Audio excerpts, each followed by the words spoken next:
विनेश फोगाट को Paris Olympics 2024 में अयोग्य घोषित कर दिया गया है।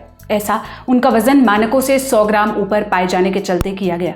बताया जा रहा है कि फाइनल से पहले उनका वजन तय मानकों से करीब 2 किलो ज़्यादा था, जिसे कम करने के लिए उन्होंने तमाम प्रयास किए। विनेश गोल्ड मेडल मैच के लिए 50 किलोग्राम फ्री स्टाइल बाउट में खेलने वाली थी।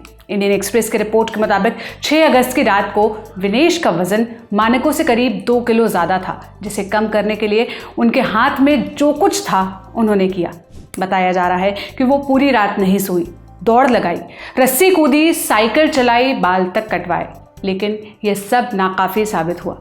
इस बीच इंडिया टुडे ने सूत्रों के हवाले से अपनी एक रिपोर्ट में बताया कि डिहाइड्रेशन के चलते सुबह विनेश बेहोश हो गई। इंडियन एक्सप्रेस ने सूत्रों के हवाले से खबर में यह भी बताया है कि भारतीय टीम ने थोड़े और समय की मांग की ताकि वो 100 ग्राम वजन कम कर सकें, पर कोई हल नहीं निकल सका। बता दें कि फोगाट आमतौर पर 53 किलोग्राम वजन की कैटेगरी में खेलती रही है और वहीं ये पहली बार नहीं है जब 50 किलोग्राम कैटेगरी के लिए उनका वजन नियम के अनुसार नहीं था। ओलंपिक क्वालिफायर में भी वो बहुत कम मार्जिन से क्वालिफाई कर पाई थी। ये जानकारी भी मिल रही है कि अयोग्य ठहराए जाने के फैसले को बदलने का अब कोई विकल्प नहीं रहा।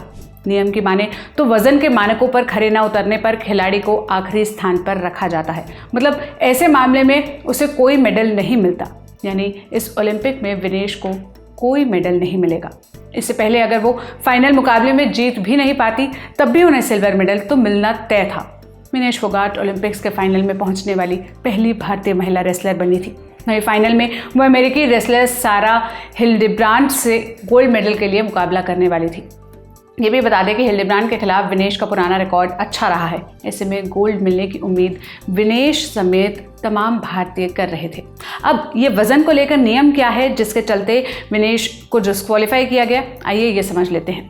कुश्ती में नियम है कि खिलाड़ियों को अपने वजन के बराबर के पहलवान से ही भिड़ना होता है। माने अगर किसी पहलवान का वजन 50 किलो है तो वो 50 किलो के पहलवान से ही लड़ेगा। इस खेल में नियम बनाने का अधिकार यूनाइटेड वर्ल्ड रेसलिंग के पास है। यूनाइटेड वर्ल्ड रेसलिंग का आर्टिकल 11 कहता है मैच में एंट्री से पहले टीम के लीडर को फाइनल एथलीट्स का नाम देना होता है। माने कौन सा एथलीट लड़ेगा इसकी जानकारी पहले से देनी होती है। हर मैच से पहले खिलाड़ी का वजन किया जाता है।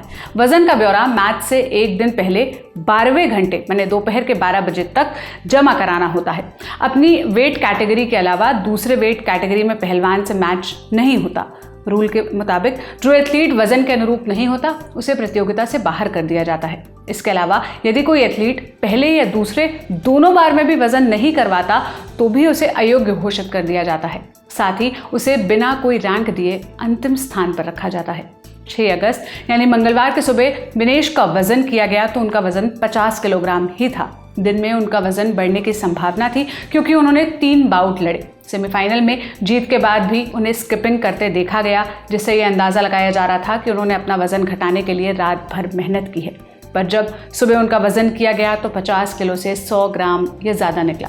इसका मतलब है कि विनेश फोगाट अब कोई भी मेडल नहीं जीत सकेंगे। ये सारी जानकारी मेरे साथी राज विक्रम ने जुटाई थी। आप इस मसले पर क्या कहना चाहते हैं कमेंट में बताइएगा। मेरा नाम सोनल है। देश और दुनिया की तमाम खबरों के लिए लल्लन टॉप देखते रहिए। शुक्रिया।